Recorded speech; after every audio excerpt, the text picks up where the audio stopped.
Hey, greetings. Welcome to the Investment Strategy Brief for January 2024. We're starting out the year. And I want to start in this episode really reviewing our outlook for 2024, what we've called Embracing Change. What we do each year is publish this the first week of January. There's a written report with a bunch of articles, a video, kind of like this, and then a webinar that we hosted. So there's a replay available. And if you get the deck in the notes on this video down below, you'll see links on the second or third page to the report, video, and webinar. So we called it Embracing Change. We're going to get into how the world is changing quite a lot. And that can be sort of nerve-wracking, essentially.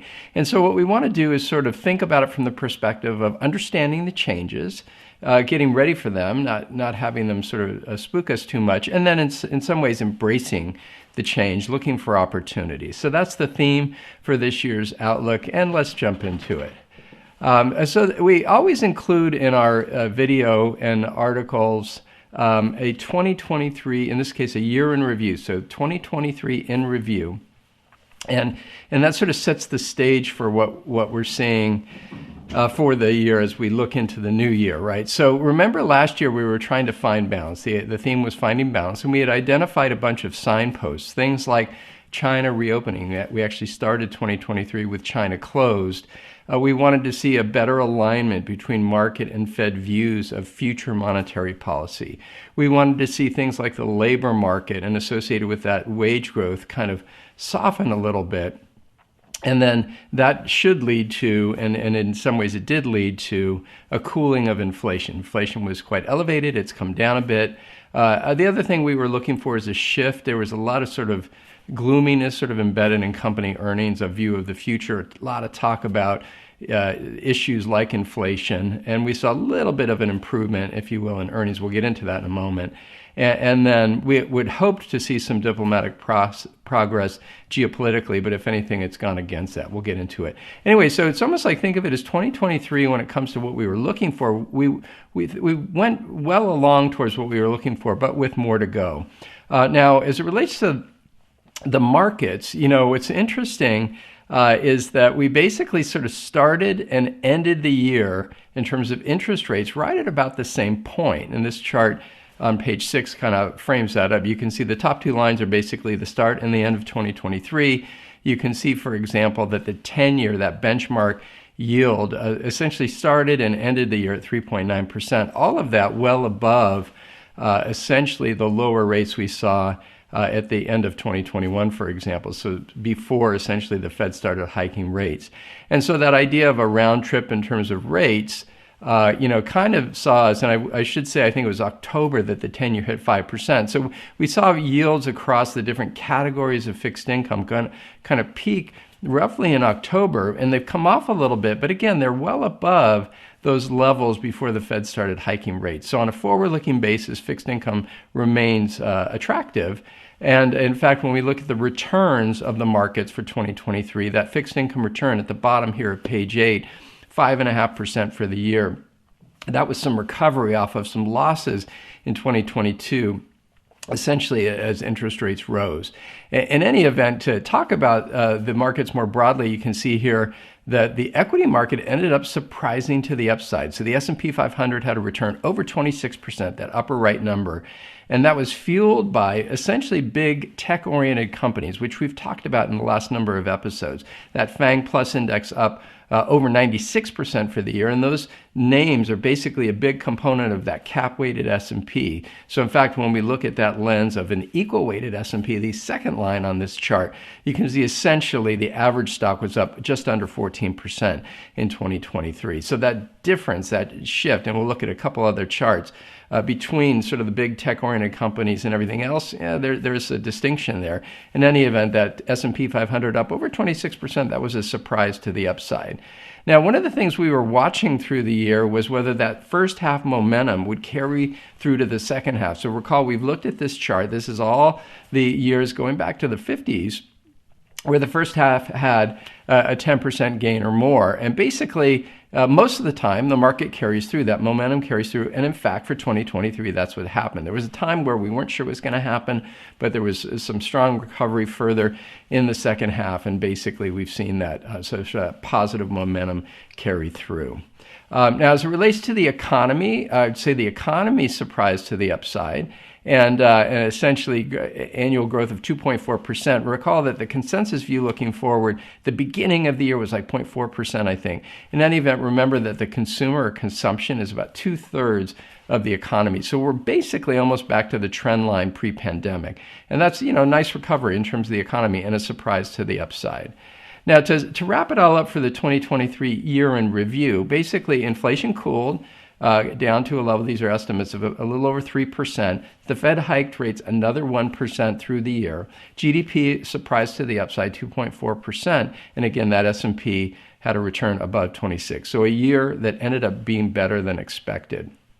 Now, a lot of that information, some of those concepts, essentially are setting the foundation for our view of 2024. So let's sort of jump into that. Now, in terms of the idea of change, essentially the idea in 2024, the kinds of change we want to embrace. I'm just going to run through them pretty quickly. There's 5 that we mentioned on this chart. The first is artificial intelligence. All of a sudden, AI is sort of present and available through things like ChatGPT and Bard, different tools where any individual can kind of jump on and essentially use AI almost as a digital assistant of sorts, and that is sort of just the first step in what will be really a rapidly changing environment. We'll talk more about that in a minute.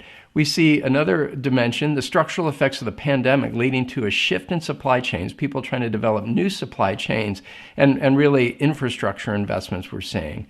We'll get into this as well. Higher debt and higher rates really signaling a fiscal transition that has to happen, where we have too much debt, higher rates across the economy that's going to need to be dealt with. And then really across sort of 2 dimensions of politics and geopolitics, 2024 is going to be a global election supercycle. We're going to see over 40% of the world's population. It's represented in over 40 major elections happening in the year. And just think of that as therefore the potential for shift in essentially policies being set around the world as different governments get put in place and are elected. In any event, we know that there has been increasing geopolitical tensions, things, of course, like the unfortunate and tragic Hamas invasion of Israel and the subsequent war, and all that's going on, Ukraine, Russia. There's just a lot of tensions and a lot of hot spots, if you will, geopolitically. So those are all the kinds of changes that we've been focused on and thinking about. Now, as it relates to that idea of a fiscal transition, we've looked at this chart before, but just think of it as, hey, as we look across the economy since the financial crisis, which is really when interest rates kind of came down after the financial crisis, essentially the households added over $5 trillion in debt, businesses between public and private debt added over $8 trillion, and our government has been operating with deficit spending. We've added almost $25 trillion in debt. You add all that up, it's over $37 trillion.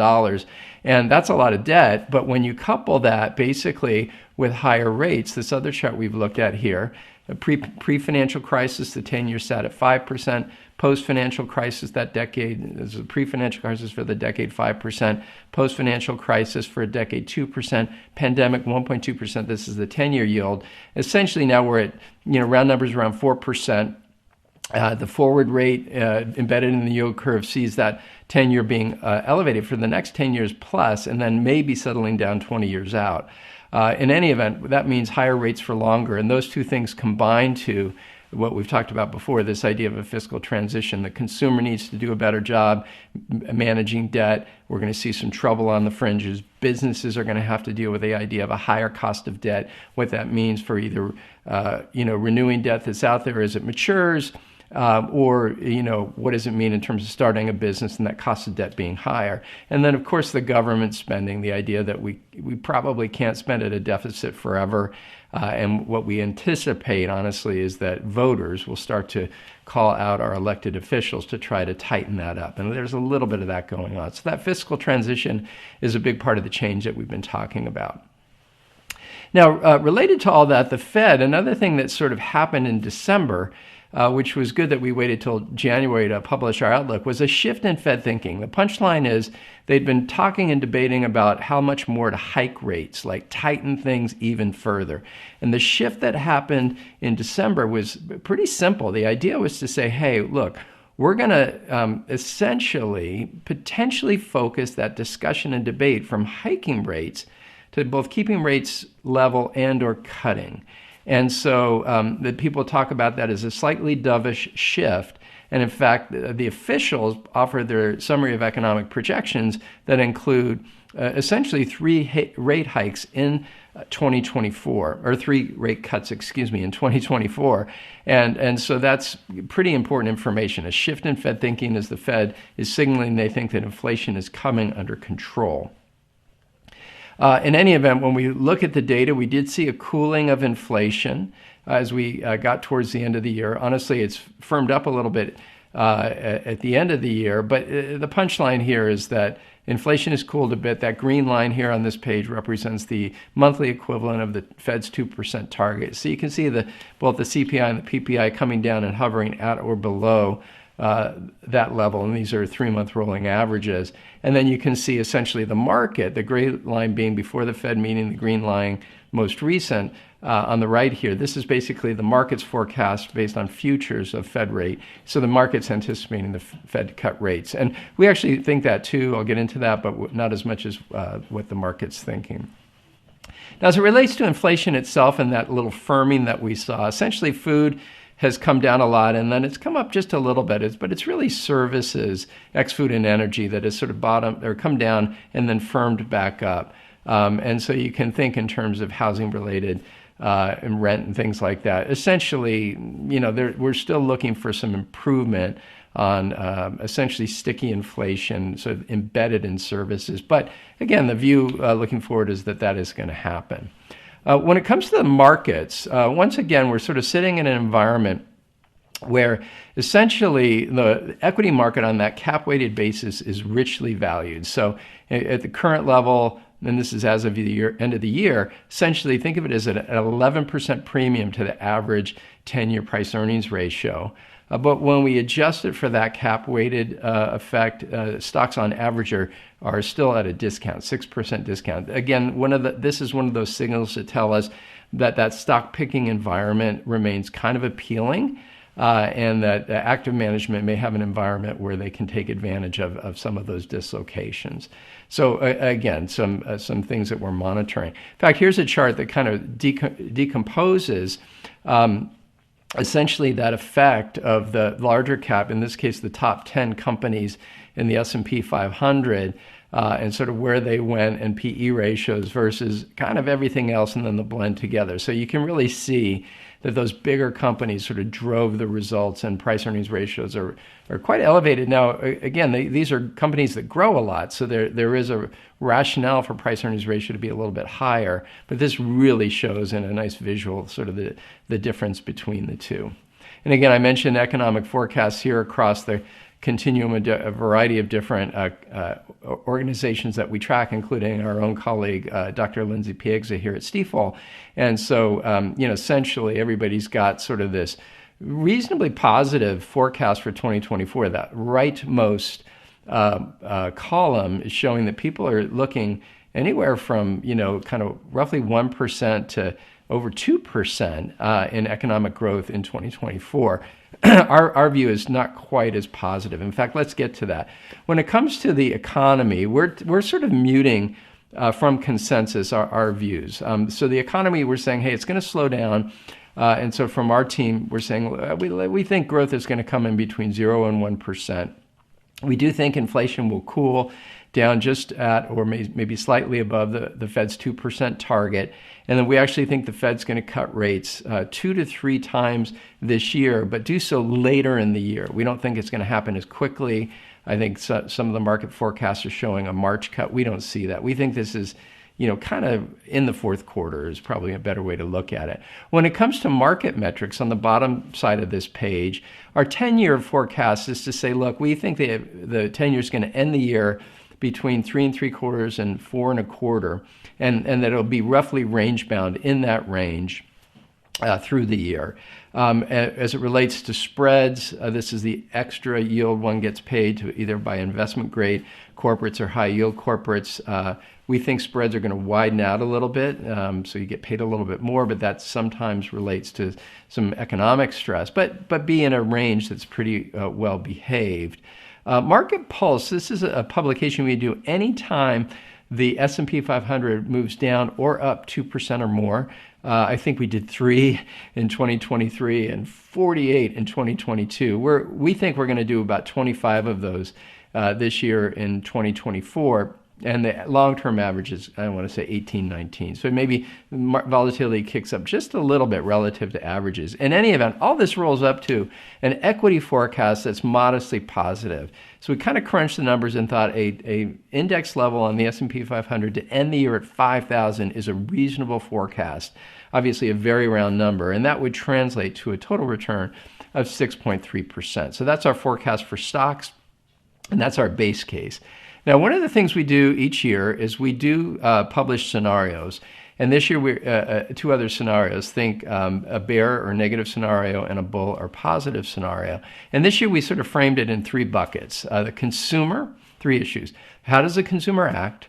How does that activity relate to, and other activity relate to how earnings are doing? And how does all that influence animal spirits, kind of that emotion that drives both the economy and the markets? So in the bear case scenario, the consumer slows down more than expected. And this could, by the way, be driven by an unknown triggered event. Could be another military hotspot or a broadening of that unfortunate circumstance in Gaza, that war there. But the consumer slows down. That would translate to probably business being slow, but also just that consumption being lower. That would impact negatively earnings, and that could spook people a little bit in terms of animal spirits, but even in terms of the fundamentals, market could roll over. We could see a market correction or even a bear market in that scenario. And we're assigning a 25% probability to that outcome. On the positive side, what is normally something we would root for, we're calling it irrational exuberance 2.0. Here, the consumer keeps going. In fact, continues to spend beyond their means using debt. That would fuel consumption. That could support earnings to be better than expected. And that could make animal spirits kind of maintain a level of positivity or get even more positive. And that could drive the market, for example, to double-digit returns again. But we're actually not rooting for that. And the reason is that irrational exuberance, that consumer activity, maybe business activity beyond means, could be fueled by debt. And as we mentioned a moment ago, debt is elevated and needs to be sort of reined in. So we're actually not rooting for the bull case scenario. In any event, we're attributing a 20% probability to that scenario. Now let's quickly run through some other articles. Our colleague Brian Gardner, he's Stifel's Chief Washington Policy Strategist, offered his outlook for the year. He talks about a busy start to the year as it relates to legislation that has to happen to keep the government open, including debt ceiling. He focuses on, in his article, the administration's regulatory agenda. What additional regulations will they get put in place before the election? He gets into the election, like what's the current circumstance, and bottom line is it's viewed to be a rematch of 2020, and then he actually looks into 2025 as it relates to essentially taxes, the prior tax cuts. I don't want to say they're 2019 are going to basically roll off in 2025, and essentially. What's going to happen? Is there going to need to be some legislation to maintain them looking forward, or will taxes actually go up? We also, by the way, you can see at the bottom of this page, we publish a separate article, a simple article, that it's just an investor's handbook for election years. I won't go through the details here, but think of it as a handful of market dynamics that we would like to highlight when it comes to election years. And we'll talk about this, by the way, through the year. But think of that as a helpful sort of quick article to understand how the market tends to act during elections. Now, there's tons up for grab as it relates to this election. Of course, the presidency, and then the House, and then, of course, as it relates to the Senate, the Democrats having more seats up for re-election than Republicans, but I would just say control across all three segments, right? The presidency, the House, Senate are basically up for grabs. And so that's something, of course, that'll be in keen focus through the year. We do update our geopolitical risk dashboard. We talk a bit about the U.S. and China relationship, competition, and tensions. We talk about financial instability, including that fiscal transition issue. And then we sort of ticked up the way we're thinking about Middle East. It had been called Middle East tensions. We amended that, of course, to Middle East conflict, given the war that's occurring there. So all of this leading to continued deglobalization, for example, the supply chains coming onshore, and a shift from a unipolar world really dominated by the U.S. to this competition with China and countries aligning with us or them, so more of a multipolar world. So again, an update to the geopolitical risk dashboard. We do include, by the way, a discussion, as we've mentioned before, of the war between Israel and Hamas, where escalation are the scenarios that we are most worried about in terms of impact, but not too worried about, knock wood, in terms of probability. We think escalation would be troublesome, but we think the probability of that occurring, whether it's Iran getting involved or other countries getting involved, we see that probability is very, very low. Our work includes discussion of our long-term investment themes. We've talked about them before: fourth industrial revolution, securing strategic resources like energy, food, and water, shifting demographics. People are working longer, and new generations are coming into the workforce more actively. All of that's translated into new ways for consumption to happen, the new consumer, and then, as mentioned, for example, between U.S. and China, productive competition. Fourth industrial revolution is one that where artificial intelligence is anchored, although I'll confess it's sort of influencing everything. And so we did include as well an article about artificial intelligence. What is it? What are things like ChatGPT? What do we expect in terms of a labor market transformation, increasing productivity, and productive competition? And, just think of it, and I want to get this number rough, but there was a study, I think a McKinsey study, that says that by 2030, and I think the number is roughly a third, so think in very rough terms, about a third of hours worked right now by humans, that work can get done by artificial intelligence by 2030. So, not focusing specifically on the number, but just the concept that, a good chunk of what's being done by humans will be done by 2030 by artificial intelligence. In any event, as investors, I mentioned taking advantage of these changes for opportunity. We've sort of bucketed both the way we think about investing and specific opportunities in AI into three categories. Enablers really represent the backbone of AI. So think semiconductors, think cloud computing, and other infrastructure that really needs to be in place for artificial intelligence to drive forward. Then there's innovators who are going to use, what companies are going to use artificial intelligence to innovate in terms of the business that they do. A simple example would be healthcare, and how healthcare, we're already seeing AI just embedded in so much of the different healthcare practices that are going on, with just so much more to come. And then there's disruptors, people who take advantage of this technology to go into a segment of an industry, a sub-industry, a line of business, and essentially try to disrupt it and kind of take over that business. And it's such early days, but it does represent tons of opportunity as we look forward.